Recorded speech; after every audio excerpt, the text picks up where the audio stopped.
wa syukru lillah wa la haula wa la quwwata illa billah. Assalatu wassalamu ala Rasulillah la rasula wa la nabiyya ba'da. Amma ba'du. Apa kabar semuanya? Alhamdulillah.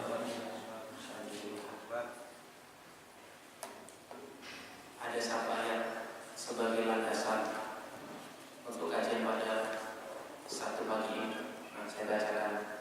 Ini terkait dengan peringatan tahun baru Hijriah yang diawali dengan bulan Muharram. Sekalipun momentum tahun baru itu sudah lewat, dan sesungguhnya untuk perubahan itu juga tidak harus menunggu momentum itu. Namun penting untuk kita ingat kembali masa lalu tentang sejarah awal perjuangan dan sebagainya. Untuk apa? Untuk kemudian kita ambil pelajaran yang bisa diambil dan kita amalkan itu. A'udzubillahi minasyaitonirrajim. Bismillahirrahmanirrahim. Inna iddatash syuhuri indallahi 12 syahran fi kitabillahi yawma khalaqas samawati wal arda minha arba'atun hurum. Yang artinya, sesungguhnya bilangan bulan di sisi Allah itu ada 12. Dalam ketetapan Allah, di waktu Dia menciptakan langit dan bumi, di antaranya terdapat 4 bulan haram. Jadi, mas-mas, mbak-mbak, penciptaan langit dan bumi, ya, itu memang sudah ditetapkan sejak awal bahwa 1 tahun perhitungan itu ada 12 bulan, dan 1 bulan kisaran harinya 29 sampai 30. Itu sudah ditetapkan. Maka kemudian bulan mengelilingi bumi, bumi mengelilingi matahari, ya, itu semuanya beredar sesuai garis edarnya, sudah ditetapkan, artinya sudah pasti. Maka itulah kemudian untuk nanti pembahasan yang keempat, pembahasan selanjutnya itu Muhammadiyah dalam hal ini melihat bahwa waktu itu sesuatu yang pasti, bukan dikira-kira. Maka penetapan awal bulan, penetapan waktu sholat dan lain sebagainya itu pasti. Karena bisa dipastikan, maka gunakan sesuatu yang pasti. Sekalipun pada akhirnya kita tidak menggunakan metode melihat sebagaimana yang dipakai oleh Rasulullah SAW.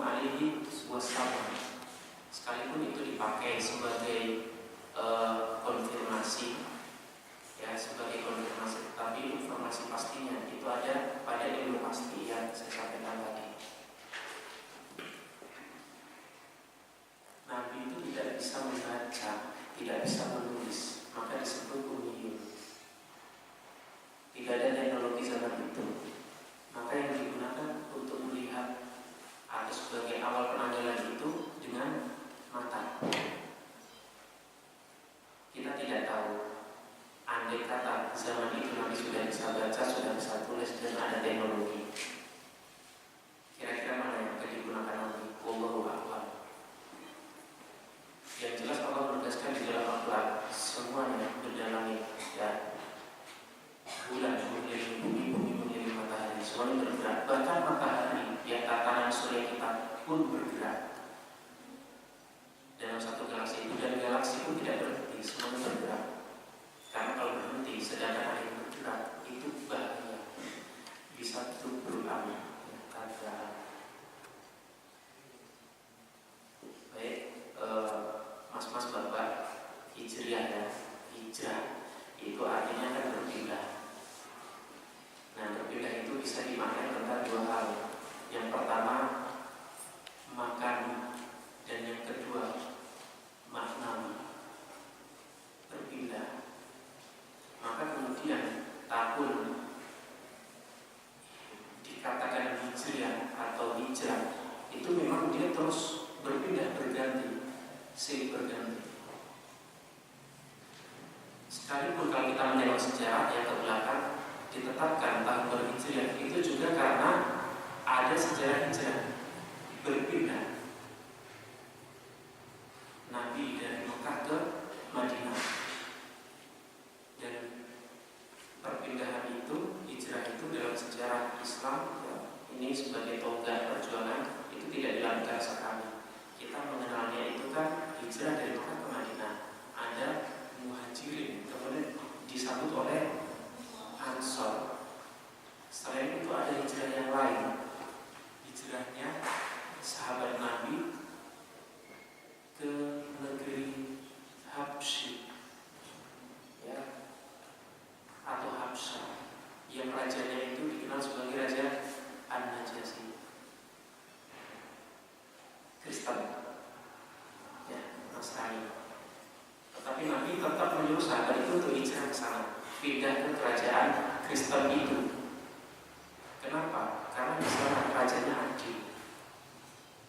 Siapapun, apapun agamanya dilindungi. Maka Nabi itu tidak anti dengan non-Muslim.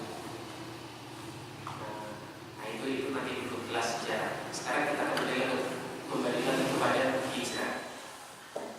Pertama,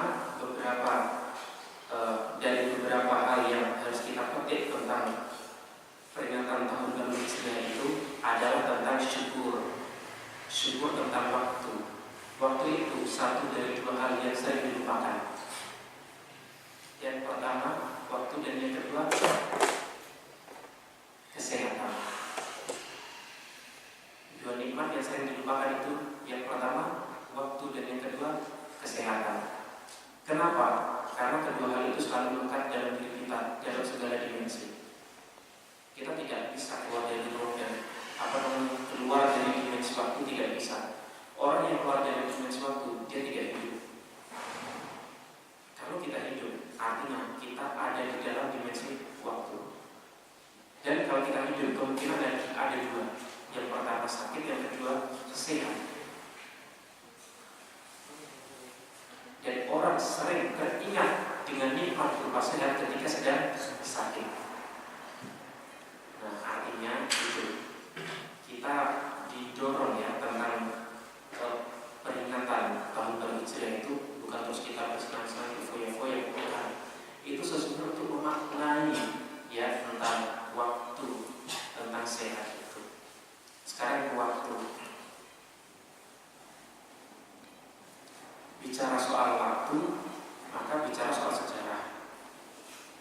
Waktu yang saat ini kita hidup, ya kita bernafas, kita melangkah dan sebagainya, itu tidak terlepas dari apa yang kita lakukan tempoh lalu. Sejarah. Dan kita beragama Islam itu pun bermula dari sejarah. Sejarah karena pertama kita dilahirkan, dan yang kedua kita hidup di lingkungan Islam yang membuat kita akhirnya berislam, yaitu menuntut kita terus mencari untuk meraih hidayah, sehingga menjadi Islam yang sesungguhnya, bukan Islam keturunan. Dan Islam itu sendiri yang lahir jauh-jauh sebelum kita. Nah, kita tengok itu tentang sejarah. Kalau dalam buku sejarah sosial yang ditulis Bapak Profesor Ahmad Haji, itu disitu dikatakan bahwa teori sejarah itu hidup sesungguhnya. Ada orang yang membuat sejarah itu mati. Sejarah mati adalah dia terjadi di masa lampau, selesai. Tetapi sejarah itu sesungguhnya bisa dibuat hidup. Bagaimana caranya? Memang secara waktu dia terjadi di masa lampau, tetapi bisa ditarik di masa sekarang. Artinya apa?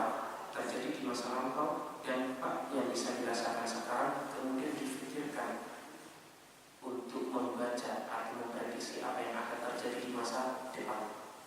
Contoh, si fulan kemarin belajar. Belajar dengan dia. Saat ini fulan menghadapi ujian. Misalkan ujian mid semester mata kuliah studi Islam 3.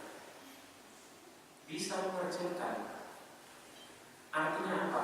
Si fulan dia itu bisa membawa masa lalu atau sejarahnya itu di masa sekarang. Dan dengan bisa mengerjakannya itu pada akhirnya fulan bisa memprediksi, oh nilai saya kira-kira maksimal atau minimal. Akhirnya apa? Waktu itu hidup. Nah, kita lihat tentang peristiwa hijrah itu begitu. Memang hijrah itu terjadi di masa Nabi. Cuma untuk melihat itu bukan berarti terus kita berpindah ke masa Nabi, bukan. Tetapi apa yang terjadi di masa Nabi dipelajari untuk kemudian diterapkan di zaman saat ini. Kira-kira kalau hijrahnya Nabi seperti itu, kita bisa mengambil hikmah tentang hijrah itu bagaimana, kita bisa menerapkannya dalam hal apa. Dan itu untuk membaca kira-kira apa yang hasil bisa saya petik di masa depan dari apa yang saya usahakan. Hijrah itu yang pertama tentang waktu. Kemudian yang kedua ya, karena waktu kita sudah diberi waktu, itu kita syukuri dengan sebaik-baiknya, dengan segala dimensi syukur itu, baik syukur dalam keyakinan, dalam hati, lisan maupun perbuatan. Kemudian yang kedua, setelah bersyukur ya, kita memaknai tentang hijrah itu sendiri yang tadi saya katakan sebagai makani itu jasa dia, tempat yang zuhir itu. Dan yang kedua maknawi itu batin yang tidak terlihat nilai, tetapi nilai itu bisa dipindah. Kalau kemarin malas sholatnya, sekarang rajin. Kalau hijrah makani, misalkan si Ahmad dia ada di dalam masjid, kemudian hijrah ke kelas. Kalau maknawi, mungkin dia tetap berada di masjid, tetapi dia berhasil berhijrah yang tadinya malas sholat menjadi rajin sholat, tetapi dia tempatnya masih di masjid. Dan itu banyak sekali yang bisa kita kita perjelas kembali tentang hijrah itu yang maknawi, khususnya kalau hijrah makani biasanya rasanya masih perlu. Kalau lingkungan kita tidak baik, perlu hijrah. Kemudian yang maknawi, kita kan mungkin banyak dari kita yang sudah posisi wena, ya sudah PW di tempat kita, tetapi bukan berarti hijrah tidak berlaku, tidak. Karena kadang-kadang kita malas, perlu hijrah menjadi rajin. Kadang-kadang kita itu maksiat, perlu hijrah menjadi taat. Kadang kita itu berbuat mungkar, perlu hijrah menjadi ma'ruf, dan lain-lain.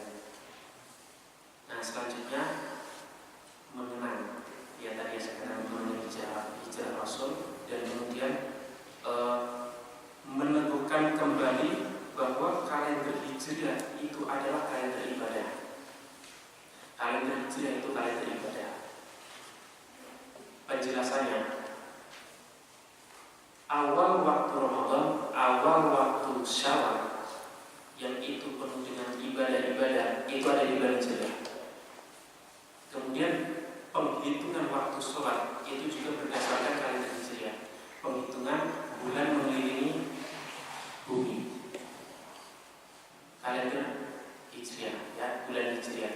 Dan karena itu bulan ibadah, maka sudah sepatutnya bulan-bulan di tahun Hijriah itu diisi dengan ibadah-ibadah. Mas-mas bapak yang saya hormati, sekarang kita kembali kepada sejarah lagi. Nabi itu dimintakan untuk berhijrah dari Mekah ke Madinah itu dalam satu situasi yang membahayakan jiwa dan satu jiwa Nabi sendiri. Yang kedua, ajaran Islam yang perlu disebarluaskan. Karena kalau Nabi dalam bahaya kemudian dibunuh meninggal, ajaran agama Islam itu tidak akan kembali tersebar. Artinya apa? Jiwa Nabi harus terselamatkan satu. Dan yang kedua, karena terselamatkan itulah kemudian agama Islam tetap harus disebarkan. Maka kemudian disuruh hijrah. Nah, peristiwa hijrah itu ketika itu malam hari rumah Nabi sudah dikepung. Tetapi karena itu sudah perintah Allah, Nabi tetap harus berhijrah sekalipun dikepung. Nah, keajaiban terjadi di situ. Sekalipun dikepung, Nabi bisa keluar. Bagaimana bisa terjadi? Semuanya atas kehendak Allah.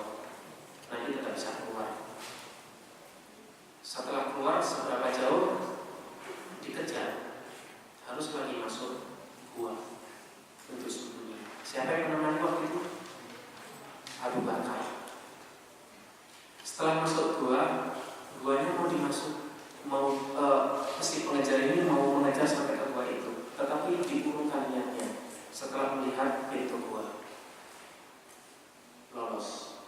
Artinya apa? Memang perintah Allah itu kalau sudah harus dilaksanakan, dilaksanakan. Segala onak dan duri pasti akan terpenuhi. Pasti ada, namun pasti akan terpenuhi. Kalau sudah niat sungguh-sungguh, dikerjakan dengan sungguh-sungguh, itu nanti. Maka pertolongan Allah selalu datang. Itu perintah Allah, niatkan untuk dikerjakan. Kerjakan dengan sungguh-sungguh. Karena itu perintah. Selalu ada orang dan duri, tetapi pasti akan terlewati. Karena Allah memberi pertolongan. Seperti kisahnya Nabi.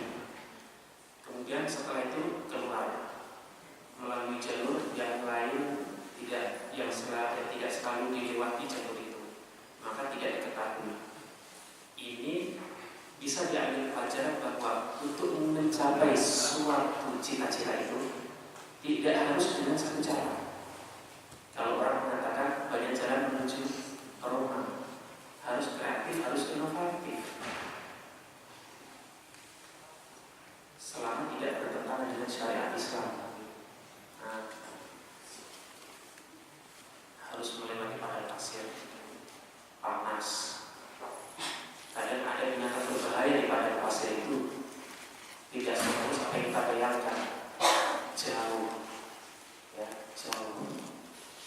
Dan tidak ada transportasi semodern sekarang. Tapi tidak mengeluh, tetap dijalani karena perintah Allah. Maka kita mengeluh. Kalau mengerjakan perintah Allah itu sedikit-sedikit mengeluh. Jangankan sholat sunnah, sholat wajib 5 waktu saja kadang malas. Nanti. Nabi itu tidak gitu. Loh kan Nabi, kita kan manusia biasa. Loh katanya teladan, yang harus diteladani. Nah, sampai kemudian ke Madinah. Disambut oleh kaum Ansar. Jadi kaum Ansar itu sebelumnya sudah tersiar kabar kalau Nabi ke Madinah maka akan ada 75 yang akan berbaiat untuk mendukung Nabi dalam perjuangan sampai ke sana. Disambut dengan gegap gempita, dengan kegembiraan ya, sampai ada rencana dan nyanyian itu. Nabi pun senang disambut dengan kegembiraan. Nabi pun karena sebagai orang Islam ikut gembira. Maka boleh nggak hukumnya bernyanyi musik? Kalau nggak boleh, imam-imamati itu nggak boleh juga nyanyi Halilah, itu nggak boleh. Imawan dan imamati haram.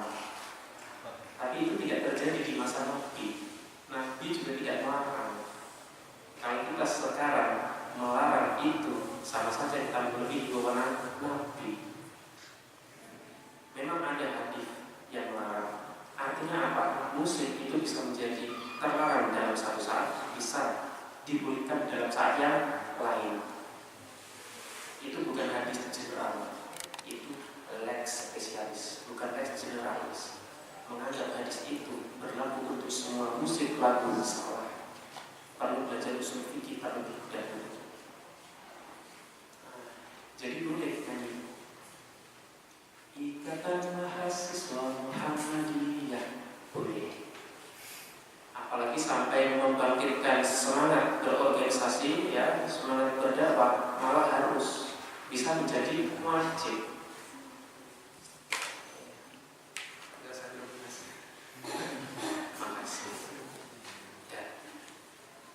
Itu yang pertama.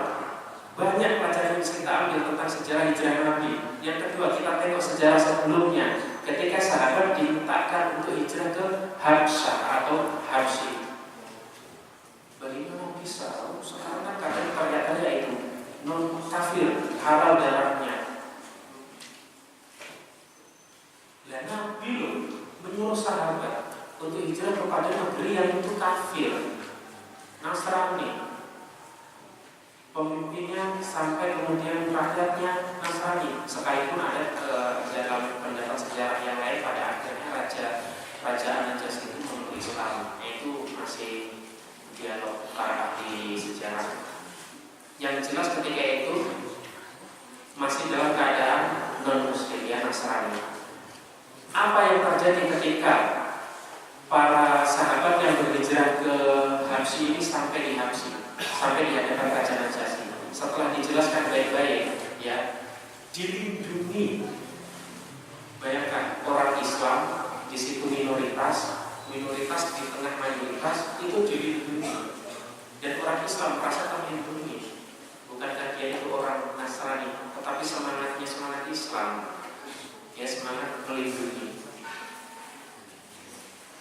Kemudian datang lagi kaum kafir Quraisy, ya, setelah mengetahui bahwa ada sahabat yang kabur ke situ, dikejar, sampailah yang mengejar itu ke hadapan raja, dimintakan untuk dikembalikan orang-orang Mekah itu.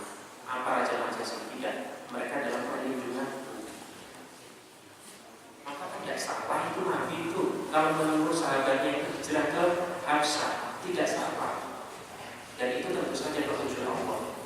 Nabi itu tidak berbuat, tidak berkata, tidak bertindak kecuali dalam petunjuk Allah. Maka segala sesuatu yang datang dari Nabi itu adalah petunjuk bagi kita. Tapi harus hati-hati kalau sekarang sudah dalam bentuk kita hadis dan sebagainya. Ada yang sahih, ada yang hasan, ada yang dhaif, ya, bahkan ada yang maudhu. Itu gunanya belajar hadis banyak-banyak sudah tidak tersesat, termasuk memaknai hadis itu. Ada hadis itu mengatakan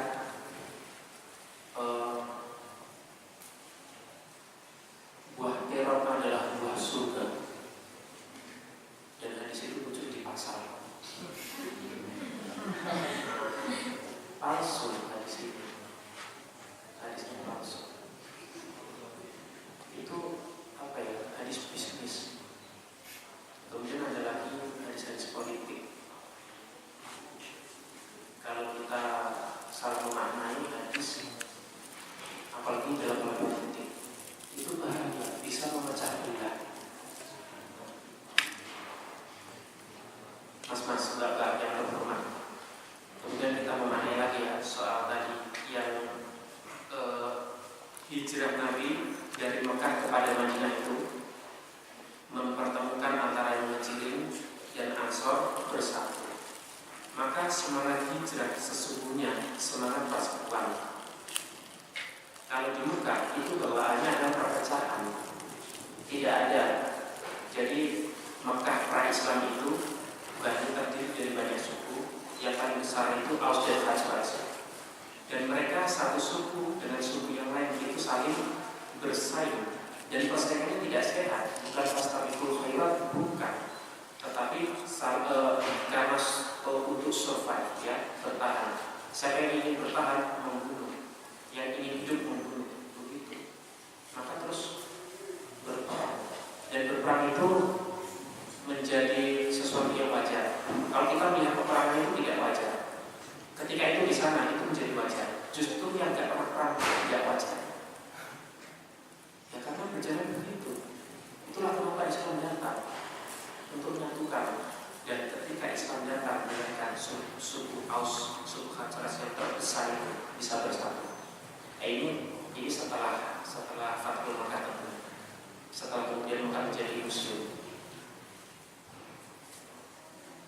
Maka hijrah dalam konteks ini adalah berpindah secara nilai dari perpecahan menuju persatuan. Semangat hijrah, semangat persatuan itu kita ambil. Memang terjadi di masa lampau, tetapi kita ambil untuk saat ini. Bukan terus membawa diri kita ke masa lampau, bukan. Tetapi apa yang ada di masa lalu bawa untuk saat ini. Semangat persatuan.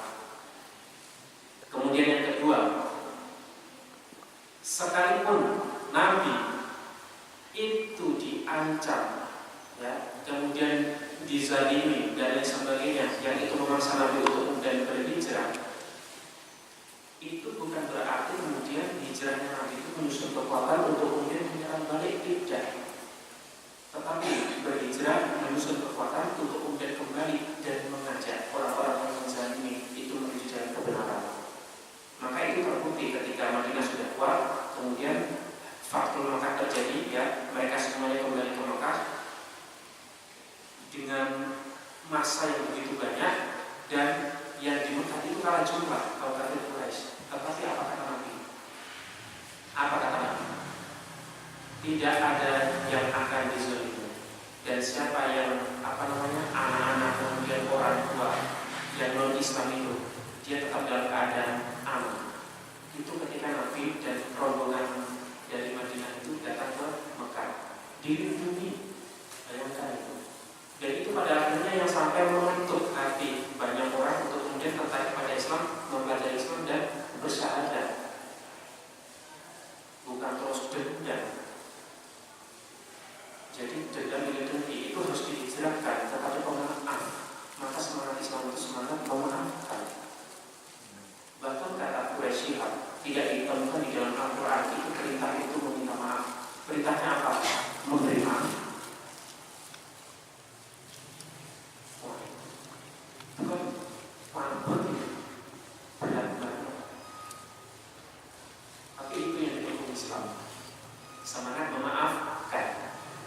Maka tidak salah kalau Allah itu maha pemaaf, selalu menerima bahwa hamba-hambanya yang bersalah.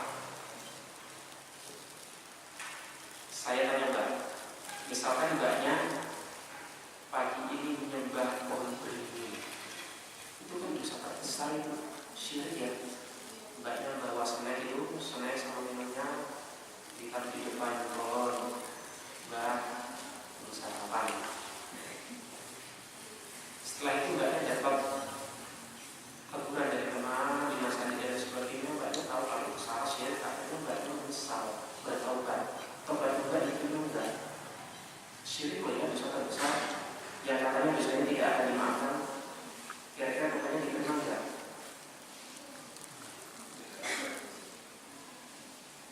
Yang tidak diterima itu mati dalam keadaan tidak Islam, artinya syirik. Tetapi kalau di dunia dia bertaubat, taubatan nasuha, Allah maha menerima taubat.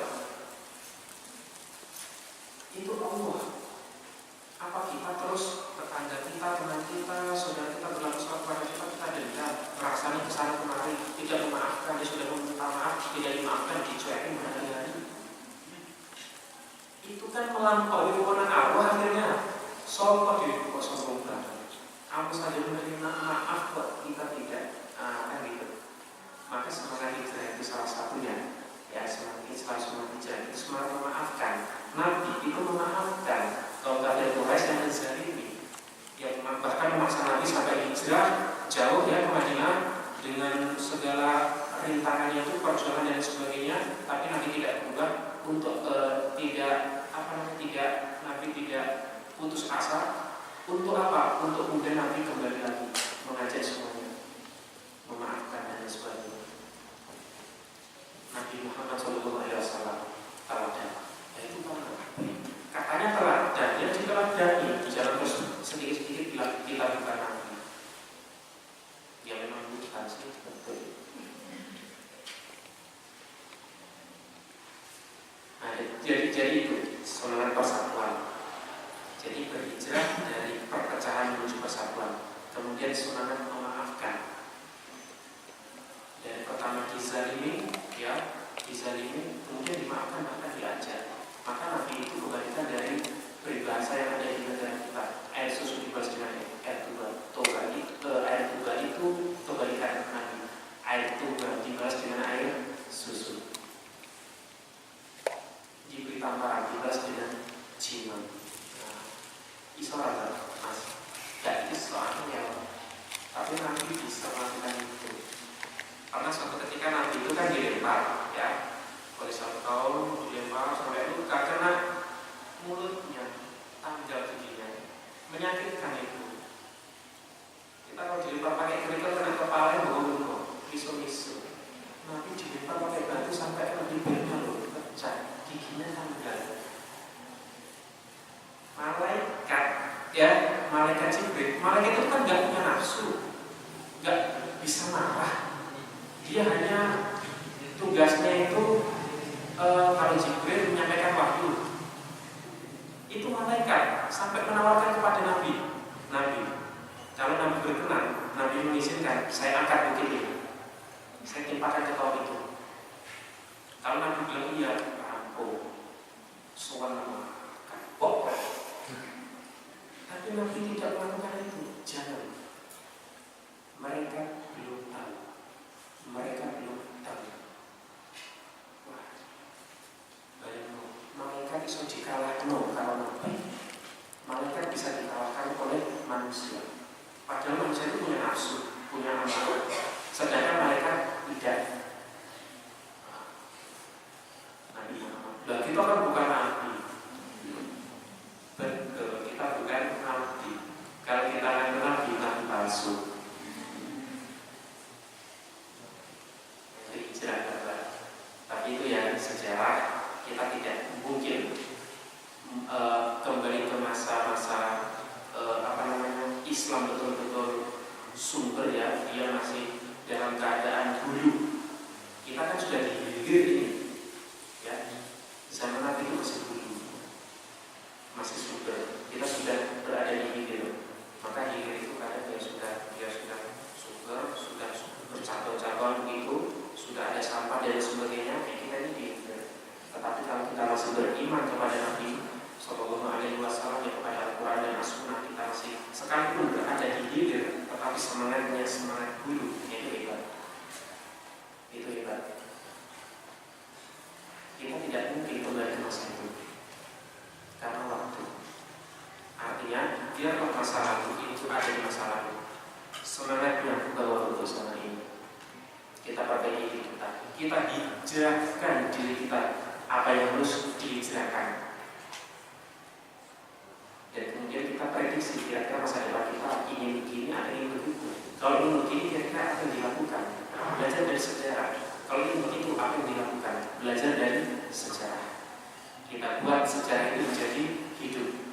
Seperti teori dalam buku sejarah sosial Profesor Ahmad Haji, mantan rektor UIN yang baru beberapa bulan terus mundur itu. Tetapi bagus, bukunya itu bagus, menghidupkan sejarah. Memang sejarah terjadi di masa lampau, tapi jangan diabaikan. Ya, bawa untuk zaman sekarang. Prediksi apa yang akan terjadi di masa depan. Saya rasa itu kurang